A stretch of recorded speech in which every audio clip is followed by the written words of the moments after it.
1950'de Kendine önce dedeciğim. Mehmet Ziya Öztürk. My name is Mehmet Ziya Öztürk. 1950'de Kore'ye bir fiil gönüllü olaraktan yazıldım. In 1950, I went to Korea. 29 Kasım 1950'de Ankara'dan kısa kesiyorum, Kore'ye hareket ettik. On November 29th, I was shipped from Ankara to İskenderun'a geldik. İskenderun'dan Johnson gemisiyle Kore'ye hareket ettik. from Iskenderun. We took the Cheongsong ship and went to Korea. Süveyş kanalından geçerek Akdeniz, anlatabildim mi? Kızıldeniz, Kolombiya'dan sonra direkt Busan'a geldik. And from the Black Sea to the Columbia, then eventually we landed in Busan. Busan'a gelip Busan'da Kore halkı ve Birleşmiş Milletler bizi bir merasimde karşıladılar. And the U.S. soldiers and the Korean citizens greeted us in Busan port. Trene bindik, Tego şehrine geldik. Nereye? Tego. And with the train we went to Taego. Orada 15 gün bir eğitimden sonra direkt arabalara bindik. Doğru Kunuri. Kunuri'den Mançurya.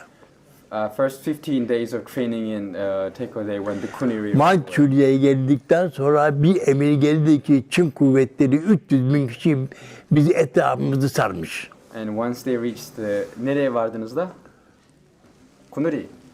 Kunuri'den Mançurya'ya çıktık. When they reached Manchuria, they got an order saying that they were, Mançurya tepesinden bir emir geldi. Hemen acele geri dönün, 300 bin kişi Çin kuvveti etrafınızı sarmış. they said that you should go back to Kuniri right away because 300,000 Chinese soldiers were coming. O tepeden arabalar manevra yapması mümkün değil. Bütün gücümüzle arabaları manevra yaparaktan tekrar Kunuri'ye indik. And it was really difficult in that hillside to go with the cars because of the roads weren't properly done. And we did our best to reach the Kuniri as fast Orada as bizim possible. rahmetli benim yüzbaşım emir verdi. Dedi ki bugün dedi çok tehlikeli bir durum. Herkes temkinli yatsın. My commanding officer who passed away in that war told me that everyone should be really careful because of the soldiers. Saat 10-10.30 arasından Çin kuvvetleri tembirmemesini ataraktan büyük aydınlıkta bize taarruz ettiler. At around 10:30 that night, the Chinese soldiers started attacking us. Orada bizi görerekten hedef aldılar. Bir hayli orada zayiat vermemize rağmen bir emir geldi. Herkes dedi farlarını yaksın, ben motoru topçalayayım. And we lost a lot of people in that. And there was a command that told us to farları açmak için mi? Efendim, Emir neydi tam olarak? ben mi? Ortaya size verilen emir oradaki o gece. Anlayamadım. Size verilen emir neydi? Ha, orada? emir verdiler de herkes temkin hareketi, motorları çalıştı, arabaları çalıştırsın. Şimdi kasabasına geldik.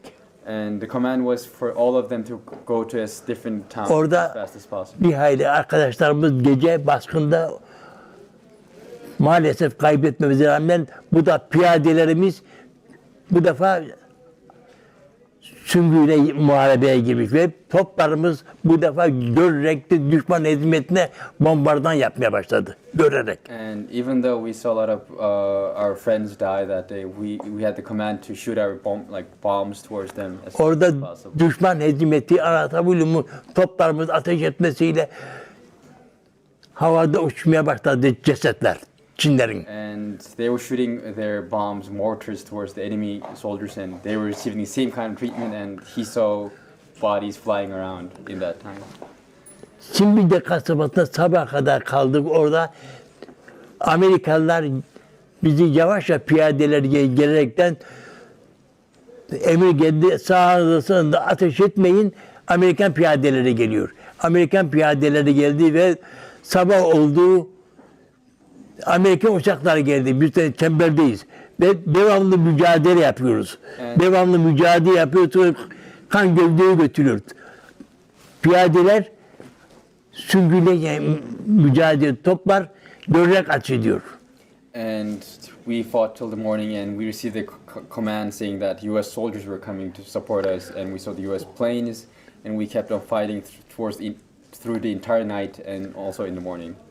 Gerek bizden gerek sizden düşman bizden almış olduğu esikleri orada tepede, çamlıkta yakmaya başladı. İnsanlarımızı yakıyordu ve bağırıyorlardı. And the Chinese soldiers were taking the corpses of the Turkish and the US soldiers and hanging them where they can see them and burning them and shouting at them. Düşmanla birlikler ve birliklerimiz hemen karışmak üzere. Bu defa el işaretiyle, mendille uçaklara işaret verdi Amerikalılar. Anlatabiliyor muyum? Düşman hezimetini gösterdi. Bu defa Amerikalılar düşman üzerine ateş etmeye başladı, bombardıman yapmaya başladı. Ondan sonra onlar pusmaya başlayınca sesi kesilmeye başladı. Yavaş yavaş geri çekildik. And we were about to engage because our soldiers were really mad, but then the US soldiers signaled the enemy side hill area with the little piece of paper, and US planes started bombing that area, and the enemy soldiers started becoming more silent, and they had to cover themselves, and that's when we had time to retreat a little backwards. Ondan sonra biz geri çekildikten sonra orada büyük mücadele, bir hayli aşağı 24 saat mücadele, geri çekildik. Ondan sonra bizim oradaki mücadelemiz Amerika'dan 25. tümenini korunmuş oluyoruz. And when we were retreating backwards, and when they came for us, we fought for 24 hours, and we basically protected a specific US unit in that time. Birlikler dağılmasından bir Çin paramasından toplandık. Çin paramasında büyük bir merasimle Amerika Türk Birliği'ne 25. tümenini kurtardığınız için Silver madalyası tevdi etti. And that was the reason the US Army gave the Turkish unit the Silver Star, because they didn't fall back or separated themselves. They stick together in order to protect the 25th unit of the US Army in that time. Ondan sonra biz geri çekilirken yolda kaybolmuş bir çocuk bulundu. Ve onu rahmetli benim yüzbaşım Süleyman Polat, o çocuğu aldık, ismi Ayla koyduk, onu muhafaza altına aldık. And they found a little kid by himself, and his commander officer named him. İsmini ne koydunuz? Ayla. They named him Ayla, and they protected him during that time. Ve onu koyduk. Hatta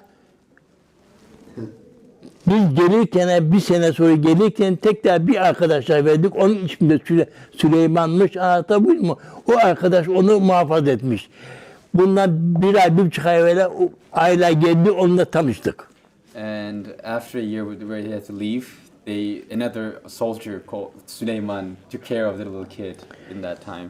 Ve o kısa çocuğuna muazzam bir ilgi gösterdik, onu muhafaza ettik. Yolda o halk perişan halde, bugün Suriyeliler, göçmenler nasıl böyle Türkiye'ye geliyor, sığınıyor, yollarda perişan, ağaç, susuz ve biz elimizden geldiği kadar onları kendi ihtiyaçlarımızdan fazlasını onlara tevdi ettik. Onlara o şekilde yaptı. Onlar bizi Komşu'nda devamlı bize saygı gösterdi. Biz de onları severdik. And when they were retreating, and they saw a lot of Korean citizens trying to run away, just like the current Syrian people were trying to get away and find shelter, and the soldiers gave them more than they had in order to support them, and they kept receiving thank yous in Korean, komapsumnida from them. En büyük zayiatı Kullu'da verdik. En büyük zayiat. Ve toplarımız dünya tarihinde görmemiş, görerek ateşitti. The biggest losses were nerede? Kullu'da. The biggest loss were in En büyük zayiatı orada verdik. Benim yüzbaşı, üst teğmenim orada şehit düştü. Beraberdik. 5-6 kişi öldü. Bir tek ben kurtuldum. Bir tek 18 yara alan bir arkadaşım kurtuldu. Onu esir aldılar. Ben 100 metre gerideydim. Onu esir aldılar. Tekrar 22-23 Nisan baskında, 22-23 Nisan baskında esir aldılar. Tekrar Amerikalılar taahhüt ettikleri zaman Amerikalıların ne geçiyor? Türk olduğunu kanıtlıyor. Japonya'ya gönderiyor. 3 ay hastanede yatıyor. Ve Ankara'da söyle.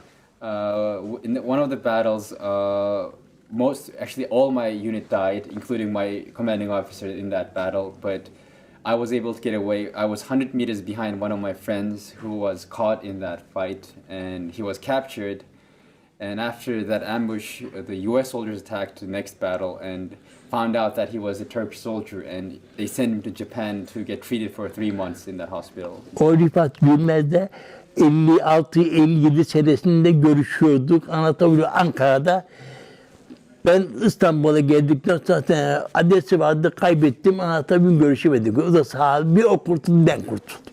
And from his unit, only him and he survived. He wanted to find him in Turkey when he went back, but he couldn't find his address and he couldn't see his Yani friend. ilk KF'de 1929 doğumluyum. 88 yaşındayım şu anda. I was born in 29. I'm 88 years old. Thank you, Komasini da.